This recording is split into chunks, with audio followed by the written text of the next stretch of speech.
আশুরার দিনে আমরা রোজা রাখি, তাই না? আশুরার দিনে আমরা রোজা রাখি বা সিয়াম পালন করি।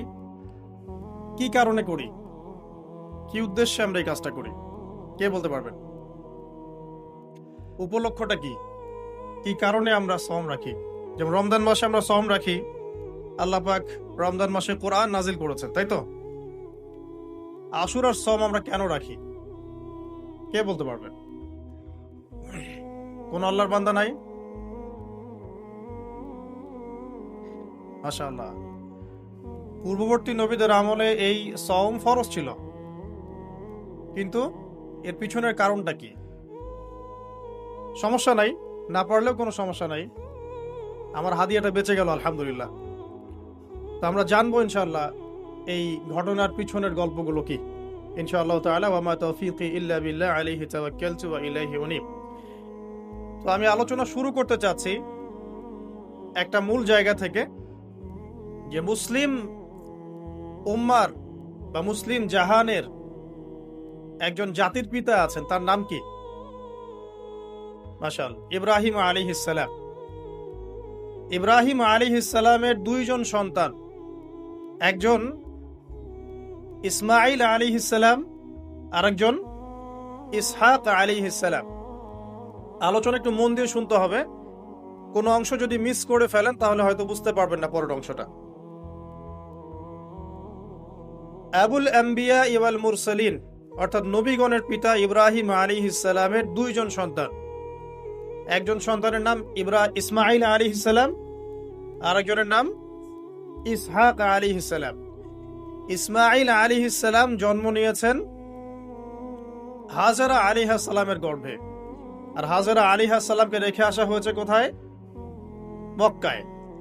তো এখান থেকে ইসমাঈল আলাইহিস সালামের বংশ চলতে চলতে এক পর্যায়ে এই বংশে সর্বশেষ এবং চূড়ান্ত নবী মুহাম্মদ সাল্লাল্লাহু আলাইহি ওয়াসাল্লামের জন্ম হয়।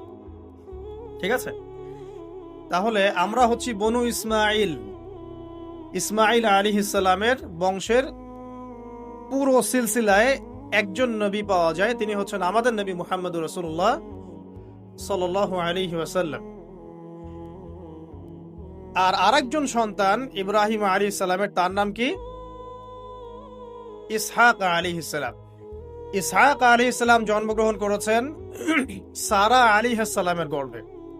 ইসমাঈল আলাইহিস সালামের দ্বিতীয় স্ত্রী, আসলে তিনি প্রথম স্ত্রী ছিলেন, আরেকজন স্ত্রী তো হাজরা আলাইহিস সালাম, তিনি পরবর্তীতে এসেছেন।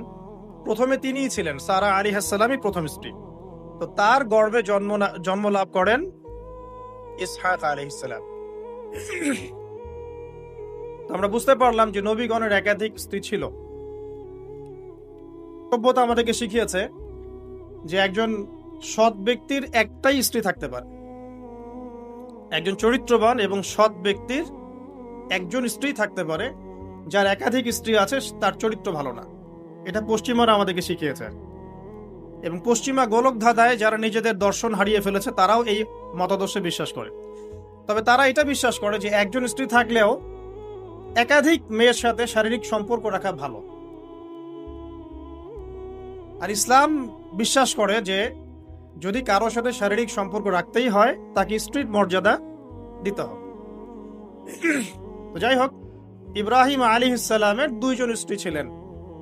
সারা আলাইহিস সালামের গর্ভে ইসহাক আলাইহিস সালাম জন্ম লাভ করেন, এবং সেটা অনেক দেরিতে, অনেক বয়স হওয়ার পরে, বার্ধক্যে উপনীত হওয়ার পরে। তো ইসহাক আলাইহিস সালামের ছেলের নাম হচ্ছে ইয়াকুব আলাইহিস সালাম। তারা থাকতেন শামে, অর্থাৎ প্যালেস্টাইনে। আর ইসমাঈল আলাইহিস সালাম তারা থাকতেন মক্কায়। দুইটা জায়গা আপনি চিনতে পারছেন, প্যালেস্টাইন আর একটা হচ্ছে মক্কা। মক্কা ইসমাঈল আলাইহিস সালাম, যার সিলসিলায় মুহাম্মদ সাল্লাল্লাহু আলাইহি ওয়াসাল্লাম, আমরা যার উম্মত। আর ওই যে প্যালেস্টাইন, শাম দেশ, সিরিয়া, জর্ডান, লেবানন, প্যালেস্টাইন, এই জায়গাটাকে বলা হয় শাম। এই প্যালেস্টাইনে ইসহাক আলাইহিস সালাম, যিনি সারা আলাইহিস সালামের গর্ভে জন্ম নিয়েছেন। ঠিক আছে, ওকে। এবার ইসহাক আলাইহিস সালামের পরবর্তী জেনারেশন, তার নাম হচ্ছে ইয়াকুব আলাইহিস সালাম। আর ইয়াকুব আলাইহিস সালামের আরেকটা নাম হচ্ছে ইসরাইল। কি নাম? ইসরাইল। এই কারণে ইয়াকুব আলাইহিস সালামের বংশধরদেরকে বলা হয় বনু ইসরাইল। এবার বুঝতে পারছেন বানু ইসরাইল কাদেরকে বলা হয়? আচ্ছা, এখন এই ইয়াকুব আলাইহিস সালামের অনেক সন্তান ছিলেন। সূরা ইউসুফ পড়ে দেখেন 11-12 জন পুত্র সন্তান ছিলেন, বা 13 জনের কথা এসেছে, আরো থাকতে পারে, আল্লাহু আলাম। এখানে এতটুকু এসেছে। ইউসুফ আলাইহিস সালাম তার একজন সন্তান, ঠিক আছে, যাকে তার ভাইরা কুয়ায় ফেলে দেয়। ঠিক আছে, কুয়ার থেকে ইউসুফ আলাইহিস সালাম চলে গেলেন মিশরের রাজার বাসায়। এটা তো পড়েছেন। আচ্ছা, আমি কিন্তু ডিটেলস বলতে পারবো না খুতবায়, শুধু লাইনগুলো টাচ করছি। কুয়া থেকে চলে গেলেন, ভাইদের ষড়যন্ত্রে কুয়ায় তিনি পড়লেন, তাকদিরের এভাবেই তাকদির লেখা ছিল। তারপরে সেখান থেকে মিশরের রাজার বাসায়, ঠিক আছে, সেখান থেকে সেই যে রাজার স্ত্রী তাকে আহ্বান করলো, তিনি বললেন যে মাআজ আল্লাহ, আমি আল্লাহকে ভয় করি। এরপর সেখান থেকে জেলখানায় বিনা অপরাধে তিনি 12 বছর জেল খাটলেন। আর সেখান থেকে তিনি বের হয়ে আবার যখন আসলেন, তখন মিশরের কি প্রায় খাদ্যমন্ত্রী বলা যায়, মিশরের বড় একটা পলিটিক্যাল পদ আল্লাহ পাক তাকে দিলেন। ঠিক আছে, তাহলে মিশরে কিভাবে বনু ইসরাইল আসলো? ইউসুফ আলাইহিস সালামের মাধ্যমে। ঠিক আছে, ইউসুফ আলাইহিস সালামের মাধ্যমে মিশরে বনু ইসরাইলের আগমন হলো। এর আগ পর্যন্ত বনু ইসরাইল থাকতো যে প্যালেস্টাইনে। এখন ইউসুফ আলাইহিস সালামের শাসন আমল যতদিন ছিল ততদিন পর্যন্ত বনু ইসরাইল মিশরে খুব ভালোভাবেই জীবনযাপন করত। কিন্তু যখন তার যুগটা চলে গেল, তখন সেখানে ফেরাউনদের যুগ আসলো। কাদের যুগ? ফেরাউনদের যুগ। আর ফেরাউন শব্দের অর্থ হচ্ছে এটা একটা রাষ্ট্রীয় পদ, যেমন প্রেসিডেন্ট, প্রাইম মিনিস্টার এমন পদ আছে। ফেরো বা ফেরাউন এটা হচ্ছে একটা রাষ্ট্রীয় পদের নাম। তো ফেরাউনের আসল নাম হচ্ছে রেমেসিস। কি নাম? রেমেসিস। রেমেসিস 1, রেমেসিস 2 এরকম করে নাম থাকে আর কি। আর যে ফেরাউনের মমিটা আমরা পেয়েছি তারও একটা নাম আছে। তার নাম হচ্ছে, আমি এনসাইক্লোপিডিয়া ব্রিটানিকা থেকে এটা পেয়েছি, তার নাম হচ্ছে মনেপ্তাহ। যে ফেরাউনের মমিটা আমরা পেয়েছি এর নাম হচ্ছে মনেপ্তাহ। তার মূল নাম, তাকে রেমেসিস বলা হতো, আর তার টাইটেল হচ্ছে ফেরো বা ফেরাউন। ঠিক আছে, এখন এই ফেরাউনদের সময় ইউসুফ আলাইহিস সালামের রেখে যাওয়া সেই যে বনু ইসরাইল, এরা আর উন্নত জীবন যাপন করতে পারলো না। তারা দাসত্বের শৃঙ্খলা আবদ্ধ, তাদের উপর জুলুম নির্যাতন শুরু হতে লাগলো। এক পর্যায়ে ফেরাউন তাদেরকে ডিভাইড অ্যান্ড রুলের মতো করে সমাজে নিপীড়িত করতে লাগলো। আর ফেরাউনের অনেক পাপ ছিল, যে পাপটা আমরা আসলে অল্প কথায় ব্যাখ্যা করতে পারবো না। এক কথায়, সে নিজেকে আল্লাহ দাবি করেছিল। তারপরে সে সমাজের মধ্যে শিরকের প্রচলন ঘটাতো। সে কন্যা সন্তানদেরকে জীবিত রাখতো, পুত্র সন্তানদেরকে হত্যা করে ফেলতো। সে সমাজের মানুষদেরকে বিভক্ত করত, দুর্বলের উপর সবলের অত্যাচার চালাতো। এবং তার একটা অহংকার ছিল, সেটা হচ্ছে সেনাবাহিনীর অহংকার। সে মনে করতো যে সে ওই সময়কার সুপার পাওয়ার, তাকে কেউ পরাজিত করতে পারবে না। ঠিক এখনকার বিশ্বের পরাশক্তিগুলোর মতোই তার দাম্ভিকতা ছিল আর কি। তো একটা কথা বলে নেই, এই ফেরাউন এবং মূসা আলাইহিস সালাম, এই ফেরাউন যখন বনু ইসরাইলকে নির্যাতন করতে লাগলো, তখন আল্লাহ পাক একজন নবী পাঠালেন, তার নাম কি? মূসা আলাইহিস সালাম। আর মূসা আলাইহিস সালাম আর ফেরাউনকে নিয়ে কোরআনুল কারীমে প্রায় 44টা সূরার মধ্যে কথা আছে। আমি হিসাব করে দেখেছি এবং আমি টুকটাক ঘাটাঘাটি করে দেখেছি যে প্রায় 44টা সূরার মধ্যে 532টা আয়াত আছে মূসা এবং ফেরাউনকে নিয়ে। কথা বুঝতে পারছেন? 532টা। কোরআনের টোটাল আয়াত কত? একদম ভুল উত্তর, 6236। 6000 কত? 236। মতবিরোধ আছে, তবে 6236টা আয়াতের পক্ষে শক্ত দলিল আছে। তো এটাকে পার্সেন্টেজ দিয়ে করবেন, যারা ম্যাথামেটিক্স পারেন তারা তো খুব সহজেই পারবেন। তো পার্সেন্টেজ করলে দেখবেন যে 8.53% আয়াত মূসা এবং ফেরাউনকে নিয়ে। 100%-এর মধ্যে প্রায় 8.5 বা 9% আয়াত কাকে নিয়ে? মূসা এবং ফেরাউনকে নিয়ে। এমনি এমনি তো আল্লাহ পাক এই কাজটা করবেন না, নিঃসন্দেহে। এর মধ্যে একটা শিক্ষা বা মেসেজ আছে, সেটা হলো আমাদের জন্য, উম্মতে মুহাম্মাদির জন্য যেই সব জাতির মধ্যে সবচেয়ে বেশি শিক্ষা আছে, তার মধ্যে সবচেয়ে ইম্পর্টেন্ট হচ্ছে মূসা এবং ফেরাউনের সময়। মূসা এবং ফেরাউন, এই ঘটনার মধ্যে যে শিক্ষাগুলো আছে, এটা আমাদের জন্য সবচেয়ে বেশি ইম্পর্টেন্ট। এই জন্য এত বেশি আয়াত নাজিল করা হয়েছে। কোরআনের যে কোনো সূরা খুলবেন দেখবেন মুসা আর ফেরাউন, মুসা আর ফেরাউন। কি কারণ? এমনি এমনি নিঃসন্দেহে শেষ জামানে আমরা যারা বাস করব তাদের জন্য এই ঘটনার মধ্যে বিশাল কিছু শিক্ষা আছে। শিক্ষাগুলো আমরা ইনশাআল্লাহ আজকে জানবো। তো এখন মুসা আলাইহিস সালাম এই ফেরাউনের যুগে জন্ম লাভ করলেন। তবে ফেরাউনকে জ্যোতিষীরা বলেছিল আগেই যে ওই শাম দেশ থেকে একটা আগুন আসছে যে তোমার সিংহাসনকে পুড়িয়ে ফেলবে।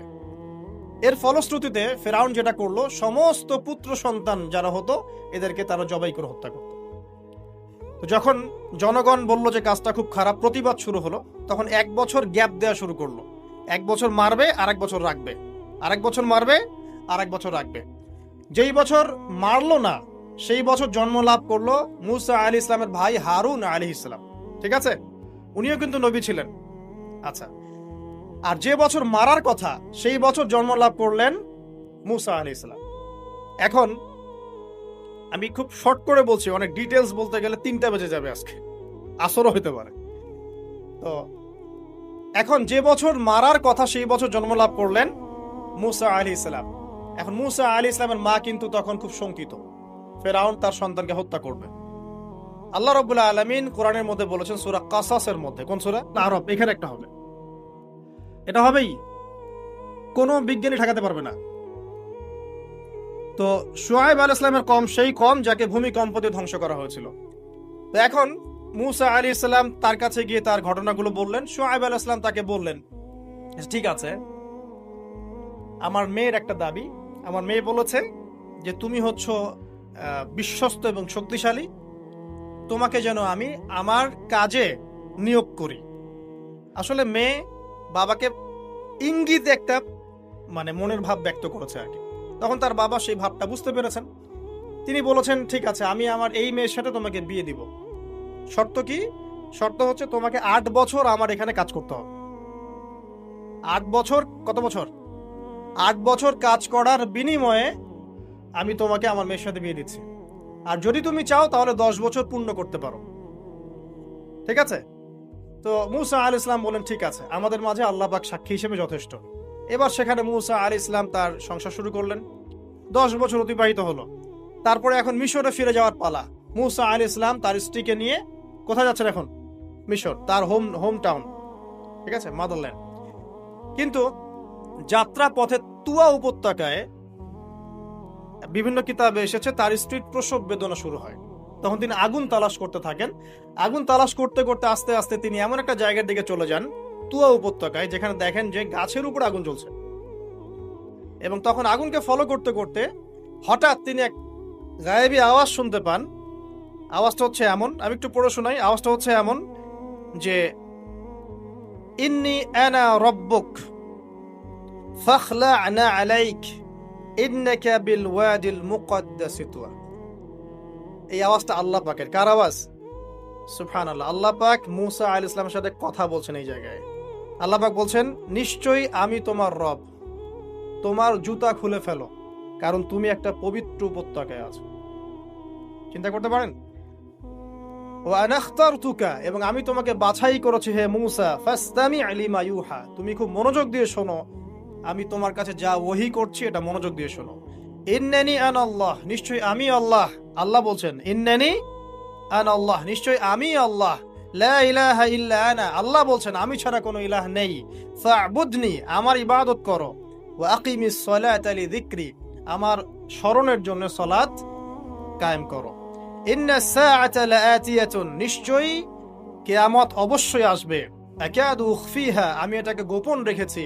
লিতুজজা কুল্লু নাফসিন বিমা তাসআ, যাতে করে প্রত্যেক নফসকে তার প্রতিদান দেয়া যায়। ফালা ইয়াসুদ্দান্নাকা আনহা মান লা ইউমিনু বিহা ওয়াত্তাবা'a হাওয়াহু ফাতারদা, যারা প্রবৃত্তির অনুসরণ করে তারা যেন তোমাকে এই বিষয়টার প্রতি ঈমান আনা থেকে দূরে রাখতে না পারে। আল্লাহ পাক এই পর্যন্ত বললেন। এরপর আল্লাহ বলছেন, ওয়া মা তিলকা বিয়ামিনিকা ইয়া মূসা, মূসা তোমার ডান হাতে এটা কি? মূসা আলাইহিস সালাম বলছেন যে ক্বালা হিয়া আসায়া, এটা আমার লাঠি। তার সাথে কি ছিল? একটা লাঠি। আতাওয়াক্কাউ আলাইহা ওয়া আহুশু বিহা আলা গনামি ওয়া লি ফিহা মাআরিব উখরা। এই লাঠি দিয়ে আমি গাছের ডাল ছাঁটি, গবাদি পশুদেরকে চড়াই, এছাড়া আমি আমার বিভিন্ন কাজে লাঠি ব্যবহার করি। আল্লাহ পাক বলছেন ক্বালা আলকিহা ইয়া মূসা, মূসা এটা নিক্ষেপ করো দেখি, হাত থেকে ছুঁড়ে মারো। মূসা আলাইহিস সালাম ছুঁড়ে মারলেন, ফাআলকাহা, তিনি ছুঁড়ে মারলেন, ফাইযা হিয়া হাইয়াতুন তাসা, সাথে সাথে লাঠিটা ছোটাছুটি শুরু করলো সাপের মতো। অন্য সূরায় আছে এই দৃশ্য দেখার সাথে সাথে মূসা আলাইহিস সালাম উল্টা দিকে দৌড় দিয়েছিলেন। স্বাভাবিক, ভয় পাওয়া স্বাভাবিক। তো তখন আল্লাহ পাক বলেছিলেন যে তুমি ভয় পেও না, আমার কাছে নবীগণ ভয় পায় না। ঠিক আছে, অন্য সূরা এগুলো আছে, আমি শর্ট করে বলছি। এরপরে আল্লাহ পাক বললেন ক্বালা খুযহা ওয়া লা তাখাফ, তুমি এটাকে ধরো, এটাকে ভয় পেও না। সানুঈদুহা সিরাতাহাল উলা, তুমি ধরা মাত্রই সেটা আবার লাঠিতে রূপান্তরিত হবে। আরেকটা কাজ করো, ওয়াদমুম ইয়াদাকা ইলা জানাহিক, তোমার হাতটাকে বগলের নিচে নিয়ে যাও। তাখরুজ বাইদা মিন গায়রি সু, এটাকে বের করো, তারপর দেখবে এটা স্বচ্ছ আলো প্রদান করবে। সুবহানাল্লাহ, বগলের মধ্যে হাত নিয়ে আসো, হাতটাকে বের করো, দেখবে হাত থেকে স্বচ্ছ আলো বের হবে। এই দুইটা মুজিজা আল্লাহ পাক তাকে দিলেন, আয়াতান উখরা, এটা আরেকটা নিদর্শন। তো এখানে কি হলো, মূসা আলাইহিস সালাম নবুয়ত পেলেন। শর্টকাট কি, মূসা আলাইহিস সালাম কি পেলেন, নবুয়ত পেলেন। নবুয়ত পাওয়ার সাথে সাথে আল্লাহ পাক তাকে দুটো মুজিজা দিলেন, একটা হচ্ছে লাঠি, আরেকটা কি, হাত বগল থেকে বের করলেই কি হবে, আলো বের হয়ে যাবে। এবার তার ডিউটি কি, আল্লাহ পাক ডিউটি দিচ্ছেন তাকে যে ইযহাব ইলা ফিরআউন ইন্নাহু তাগা, এবার তোমার কাজ হচ্ছে তুমি ফেরাউনের কাছে যাবে, কারণ ফেরাউন সীমা লঙ্ঘন করেছে। তখন মূসা আলাইহিস সালাম বললেন রব্বি ইশরাহ লি সাদরি, আল্লাহ আমার বক্ষটাকে প্রশস্ত করে দিন। মানে আমার তো সেখানে যাওয়ার সাহস হচ্ছে না, আমি তো সেখানে ওদের দৃষ্টিতে একজন খুনের আসামি, ওদের দৃষ্টিতে ওরা তো আমাকে পেলে হত্যা করে ফেলবে। আল্লাহ পাক বলছেন কাল্লা, কখনো না, তারা তোমাকে হত্যা করতে পারবে না। তখন তিনি দোয়া করছেন, আল্লাহ আমার হৃদয়টাকে প্রশস্ত করে দিন, ওয়া ইয়াসসির লি আমরি, আমার কাজকে সহজ করে দিন। ওয়াহলুল উকদাতাম মিন লিসানি, আমার লিসান, আমার জিহ্বায় জড়তা আছে আল্লাহ, এটাকে দূর করে দিন। ইয়াফকাহু কওলি, যাতে মানুষ আমার কথা বুঝতে পারে। এই দোয়া করলেন, কবুল হয়ে গেল। এবং আরো দোয়া করলেন যে ওয়াজআলি ওয়াজিরাম মিন আহলি, আমার পরিবারের মধ্য থেকে একজন ওয়াজির দেন। ওয়াজির মানে সহায়ক, যেটা হচ্ছেন হারুন আলাইহিস সালাম, যাতে করে আমরা কি করতে পারি, বেশি বেশি আপনার জিকির করতে পারি এবং আমাদের কাজ সহজ হয়। আল্লাহ রাব্বুল আলামিন তার ভাই হারুন আলাইহিস সালাম কেউ নবুয়ত দান করলেন, দুজন মিলে। এখন আল্লাহ পাক বলছেন ইযহাবা ইলা ফিরআউন, তোমরা দুজন ফিরআউনের কাছে যাও, ইন্নাহু তাগা, সে সীমা লঙ্ঘন করেছে, তবে ফাকুলা লাহু কাওলাল লাইয়িনা, তার সাথে নরম সুরে কথা বলো, লাআল্লাহু ইয়াতাযাক্কারু আও ইয়াখশা, হয়তোবা সে উপদেশ গ্রহণ করবে অথবা আল্লাহকে ভয় করতে পারে। তো ডিউটি দেয়া হলো যে তোমাদের কাজ এখন এটা, এবং তোমাদের ভয় পাওয়ার কোনো কারণ নাই, সে তোমাদের কোনো ক্ষতি করতে পারবে না। তার কাছে যাও, মুজিজা দেখাও, আল্লাহর দিকে দাওয়াত দাও, লা ইলাহা ইল্লাল্লাহ। যদি সে দাওয়াত কবুল করে আলহামদুলিল্লাহ, যদি না করে তাহলে আমি আল্লাহ তার জন্য যথেষ্ট। এবার শর্ট করে নিয়ে আসি, মূসা আলাইহিস সালাম সেখানে গেলেন, যাওয়ার পরে ফিরআউনকে দাওয়াত দিলেন। তো ফিরআউন বলছে ক্বালা ওয়া মার রাব্বুকুমা ইয়া মূসা, কোন রবের কথা বলছো? আমি তো মা আলিমতু মিন ইলাহিন গায়রি, আমি তো জানি না, আমি ছাড়া তোমাদের কোনো ইলাহ আছে আমি তো এটা জানি না। এটা কার কথা? ফিরআউন বলছে যে মা আলিমতু মিন ইলাহিন গায়রি, আমি ছাড়া অন্য কোনো ইলাহ তোমাদের আছে, মা আলিমতু ইলাহুকুম গায়রি, আমি ছাড়া তোমাদের কোনো রব আছে এটা তো আমি জানি না। অন্য আয়াতে সে বলেছিল যে আনা রব্বুকুমুল আ'লা, আমি তোমাদের মহান রব। ঠিক আছে, তো মূসা আলাইহিস সালাম ব্যাখ্যা করলেন, আমি সেই রবের কথা বলছি যে রব আসমান সৃষ্টি করেছেন, জমিন সৃষ্টি করেছেন, যেভাবে তাওহীদের দাওয়াত দিতে হয় সব দিলেন। এরপরেও ফেরাউন সেটা গ্রহণ করলো না। তখন মূসা আলাইহিস সালাম বললেন, যদি আমি তোমাকে কোনো বড় নিদর্শন দেখাই তারপরেও কি বিশ্বাস করবে না? তখন ফেরাউন বলল যে দেখাও দেখি। তখন তিনি লাঠি ছুঁড়ে মারলেন, সাপ হয়ে গেল। এই দৃশ্য থেকে ফেরাউনের পরিবারের সবাই ভয় পেয়েছিল, কিন্তু পলিটিক্যাল স্বার্থে ফেরাউন বলেছিল যে সে একজন বড় জাদুকর, জনগণকে তো বোঝাতে হবে কিছু, নিজে ভয় পেলেও জনগণকে তো কিছু বোঝাতে হবে। সে জনগণকে বলছে আসলে সে একজন বড় জাদুকর, সে চাচ্ছে তোমাদের ন্যাশনের মধ্যে ফাটল সৃষ্টি করতে। তো এখন কি করা যাবে? পরামর্শ করা হলো, তার কাছের কিছু মানুষ থাকে না, তার মন্ত্রী পরিষদ যারা শয়তানিতে পিএইচডি করেছিল আর কি, তার ওকে পরামর্শ দিল যে একটা কাজ করা যাক, একটা বড় ময়দানে যাওয়া যাক, সেখানে আমরা বড় বড় জাদুকরদেরকে ডাকবো, এখানে একটা জাদুর ব্যাটল হবে, মোনাজারা হবে জাদুর। সব বড় বড় জাদুকরকে ডাকা হলো মিশরের। এবং বলে রাখি যে জাদুবিদ্যা কিন্তু সত্য। সুলাইমান আলাইহিস সালামের সময় থেকে এটা চলে আসছে। হারুত এবং মারুত ফেরেশতাকে কিন্তু এর মধ্য দিয়ে পরীক্ষা করা হচ্ছে মানব জাতিকে। যাই হোক, তো জাদু থেকে বাঁচার জন্য কোরআন এবং সুন্নাহর যে দোয়া কালামগুলো আছে এগুলো নিয়মিত পড়বেন ইনশাআল্লাহ। আল্লাহ পাক আমাদেরকে হেফাজত করুন, আমিন। তো আমি শর্ট করছি।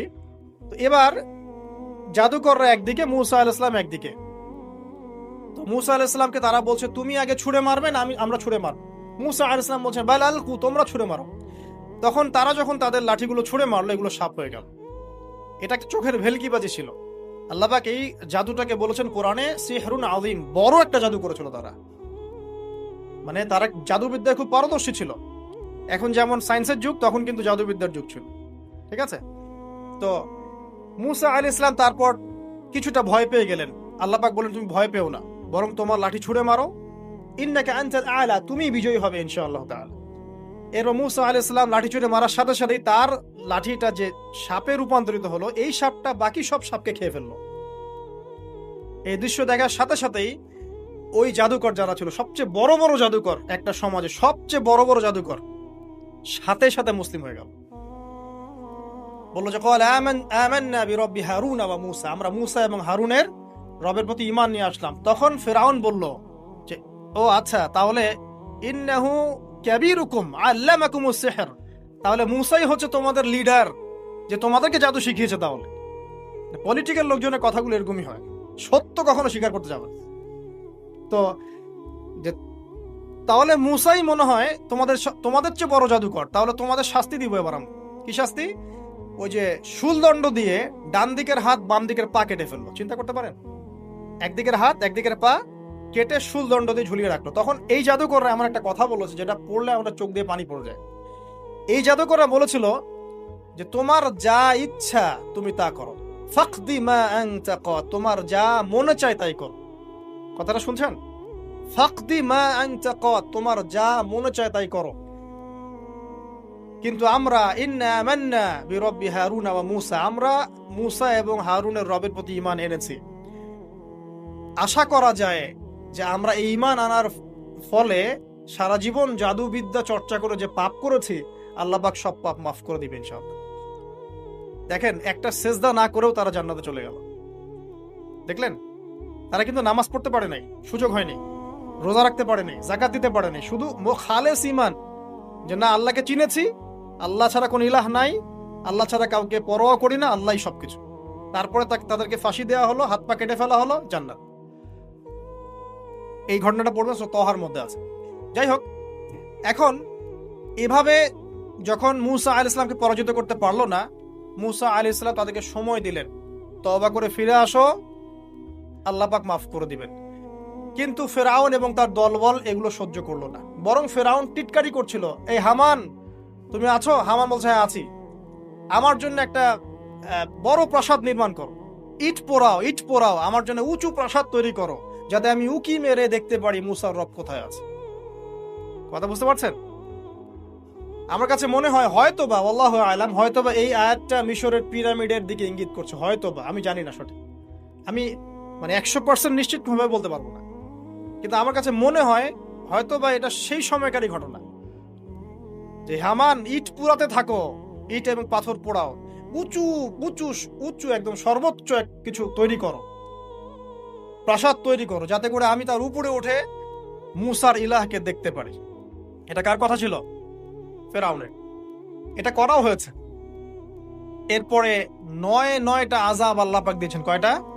9টা। একবার সতর্ক করা হয়, যদি না শোনে আল্লাহ পাক আযাব দিলেন রক্তের, সমস্ত পানি রক্ত হয়ে গেল। এবার ফেরাউন এবং তার লোকজন এসে বলে আমরা তওবা করব, মূসা তুমি দোয়া করো আল্লাহর কাছে, আল্লাহ যেন সরিয়ে দেয়। মূসা আলাইহিস সালাম দোয়া করেন, আযাব সরে যায়, তারা আবার নাফরমানি শুরু করে। কথা বুঝতে পারছেন? তারপরে আযাব আসলো ব্যাঙের, সবখানে ব্যাঙ দিয়ে ভর্তি। তারপরে আবার তওবা করার প্রত্যয় ব্যক্ত করলো, তওবা করলো না, আবার আযাব। এরপরে আযাব উকুনের, কিসের? উকুন। এভাবে একটা একটা করে আসতে থাকলো। এবার প্লেগ, তারপর ফড়িং। প্লেগ এমন ভাবে এসেছিল যে একদিনেই 70,000 মানুষ মারা গেছে। এভাবে 9টা আযাব আল্লাহ পাক দিলেন, কিন্তু ফেরাউন কিছুতেই ঈমান আনলো না। এবার সবশেষ পালা। সর্বশেষে মূসা আলাইহিস সালাম বললেন যে বনু ইসরাইলকে আমার সাথে যেতে দিবা কিনা সেটা বল। তো এখন যেহেতু অনেক মানুষ মারা যাচ্ছে প্লেগে, সব শেষে গিয়ে মুসা আলাইহিস ইসলামের কাছে ফেরাউন এবং তার এই যে হামান, কারুন যারা যারা ছিল, এরা নমনীয় হলো এবং বলল, ঠিক আছে, তোমরা বনু ইসরাইলকে নিয়ে এখান থেকে বের হয়ে যাও, মিশরে আমরা আর কোনো আপদ চাই না, তোমরা চলে যাও এখান থেকে। এবার যখন মুসা আলাইহিস ইসলাম এবং বনু ইসরাইল এখান থেকে বের হয়ে যাচ্ছেন, বলা হচ্ছে তাদের সংখ্যা ছিল প্রায় 30 লক্ষ, কেউ বলেছেন 40 লক্ষ। সংখ্যাটা ফ্যাক্ট না। বনু ইসরাইলের একটা বড় কম ছিল, 10 থেকে 20% মানুষ মিশরের বনু ইসরাইল ছিল। তারা এখন বের হয়ে যাচ্ছেন রাতের অন্ধকার শেষ হয়ে ফজরের সময়। ফেরাউনের মাথায় আবার শয়তানি চাপলো। সে বলল, না, এদেরকে যেতে দেওয়া যাবে না, যদি চলে যায় ওখানে গিয়ে যদি বিদ্রোহ করে আমাদের উপর হামলা করে। কি করণীয়? ফুল ফোর্স নিয়ে, তার যত সেনাবাহিনী ছিল সমস্ত সেনাবাহিনী নিয়ে ফেরাউন মুসা আলাইহিস ইসলাম এবং তার কওমকে ধাওয়া করা শুরু করলো পিছন থেকে। এবার মুসা আলাইহিস ইসলাম যাচ্ছেন তার কওমকে সাথে নিয়ে, সামনে পড়ে গেল লোহিত সাগর। কোন সাগর? লোহিত সাগর। আর পিছনে ফেরাউনের বাহিনী। এরকম একটা অবস্থায় মুসা আলাইহিস ইসলামের কওমের কিছু মানুষ বলেছিল, ইন্না লামুদরাকুন, হে মুসা, আমরা তো ধরা পড়ে গেলাম, আমরা তখন যেতে পারবো না, সামনে সাগর, পিছনে ফেরাউন। এই সময় মুসা আলাইহিস ইসলাম একটা কথা বলেছিলেন, এই কথাটা যে বলতে পারবে বিপদের সময়, আল্লাহ পাক তার সাথে থাকবেন ইনশাআল্লাহ। মুসা আলাইহিস ইসলাম বলেছেন কাল্লা, ওইরকম একটা অবস্থা তিনি বলছেন কাল্লা, কখনো নয়। ইন্না রাব্বি মাইয়া সায়াহদিন, আমার রব আমার সাথে আছেন, তিনি আমাকে পথ দেখাবেন। কথা বুঝতে পারছেন? ব্যাস, আল্লাহ পাকের সাহায্য নেমে আসলো। তিনি বললেন, লাঠি ছুঁড়ে মারো। লাঠি ছুঁড়ে মারার সাথে সাথেই একটা দুইটা না, 12টা রাস্তা হয়ে গেল, পানি ভেদ করে, সাগর ভেদ করে। আর এই 12টা রাস্তা দিয়ে, এটা কোনো গাল গল্প নয়, 12টা রাস্তা দিয়ে বনু ইসরাইলের 12টা দল চলে গেল, পার হয়ে গেল। আর ফেরাউন এটা অবাক হয়ে দেখছে। এক পর্যায়ে সেও সিদ্ধান্ত নিল যে আমিও আমার ফোর্স নিয়ে ধাওয়া করব। এই যে সে নামলো লোহিত সাগরের, সাথে সাথে পানি আবার আগের জায়গায়। এক মুহূর্তের মধ্যে, মানে এক দিনে পুরো ফেরাউন এবং ফেরাউনের যত সেনাবাহিনী আছে এক দিনের মধ্যেই শেষ, পৃথিবী থেকে চিরবিদায়। আল্লাহ পাক এত চমৎকার করে কথাটা বলেছেন, কাম তারাকু মিন জান্নাতি ওয়া উয়ুন, তারা কতই না বড় বড় জান্নাত মানে বাগান এবং প্রশ্রবণ পার হয়ে চলে গেল। ওয়া কুনুজি ওয়া মাকামিন কারীম, কত সুন্দর সুন্দর জায়গা তারা ছেড়ে দিয়ে চলে গেল। এবং তারা ধাওয়া করতে লাগলো ফেরাউন মুসার বাহিনীকে। যখন তারা ডুবে গেল, ফামা বাকাত আলাইহিমুস সামাউ ওয়াল আরদ, তাদের জন্য আসমান এবং জমিনের কোন সৃষ্টি এক ফোঁটা চোখের পানিও ফেলে নাই। এটা আপনি সূরা দুখানের মধ্যে পাবেন, আরো বিস্তারিত আছে।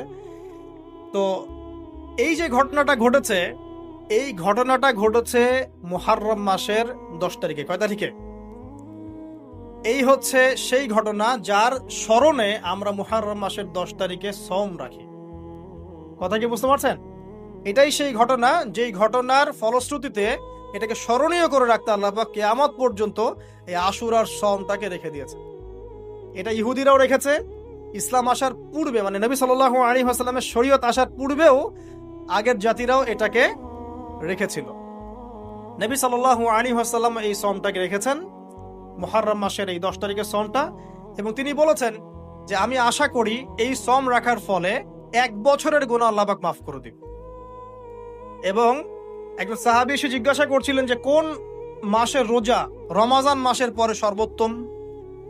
নবী সাল্লাল্লাহু আলাইহি ওয়াসাল্লাম বলছেন রমাজান মাসের পর সর্বোত্তম সওম হচ্ছে মুহররম মাসের সওম।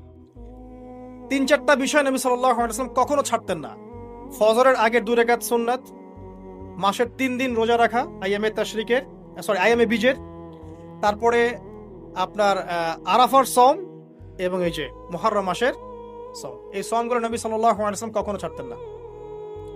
আরো এসেছে একটা বর্ণনা, আমি এটা পেয়েছি ফয়জুল কালামের মধ্যে, যে আশুরার সওম রাখার পাশাপাশি ওই দিন যদি আপনি পরিবার বর্গের উপর খরচ করেন, ইনশাআল্লাহ আপনাকে সারা বছর আল্লাহর পক্ষ থেকে রিজিকের প্রশস্ততা দেওয়া হবে ইনশাআল্লাহ। তো পরিবার বর্গের প্রতি আপনি খরচ করতে পারেন। এখন এই যে ঘটনা দেখেন, এই ঘটনার মূল পিছনে গল্প কি? জালেমের ধ্বংস, মাজলুমের মুক্তি, তাই তো? জালেমের ধ্বংস, মাজলুমের মুক্তি, এটাকে স্মরণীয় করে রাখার জন্য আল্লাহ রাব্বুল আলামিন এই আশুরার সওমটাকে রেখেছেন। নবী সাল্লাল্লাহু আলাইহি ওয়াসাল্লাম বলেছেন যে ইহুদিরা একদিন রাখে, 10 তারিখে সওম রাখে। আমি যদি বেঁচে থাকি ইনশাআল্লাহ আগামী বছর 9 তারিখ বা তার পরে, একদিন আগে বা একদিন পরে আমি সওম রাখবো। কোন বর্ণনা এসেছে একদিন আগে 9 তারিখে সওম রাখবো। তো আমরা দুটো রাখার চেষ্টা করবো। কয়টা? দুটো, হয় 10, হয় 9-10 অথবা 10-11 ইনশাআল্লাহ। আশা করো যে 1 বছরের গুনাহ আল্লাহ পাক মাফ করে দেবেন ইনশাআল্লাহু তাআলা।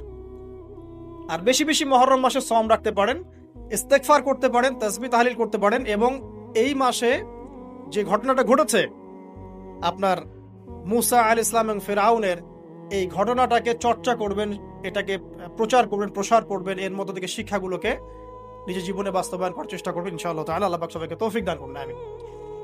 শেষ করার আগে আমি এই কনক্লুসিভ জায়গাটাতে যাচ্ছি। দেখেন, এরপরেও কিন্তু বনু ইসরাইল শুধরে যায় নাই।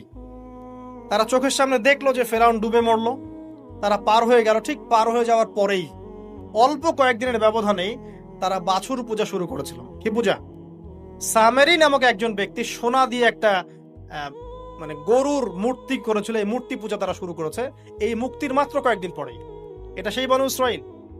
তারপরে যখন মুসা আলাইহিস সালাম তাদেরকে রেখে গিয়েছেন তুর পাহাড়ে আল্লাহর সাথে একান্ত সাক্ষাতের জন্য, কথাবার্তা বলার জন্য, তাওরাত আনার জন্য, এই 40 দিনের ব্যবধানেই তারা আবার শিরক করা শুরু করেছিল। মুসা আলাইহিস সালাম সেই তাওরাত এনে দেখেছেন যে তারা পথভ্রষ্ট হয়ে গেছে, এবং তিনি রাগে তাওরাত ছুঁড়ে মেরেছিলেন, এটাও কোরআনে আছে। এবং তার ভাই হারুন তার চুল এবং দাড়ি তিনি চেপে ধরেছিলেন, তোমাকে রেখে গেলাম, তুমি কি করলা?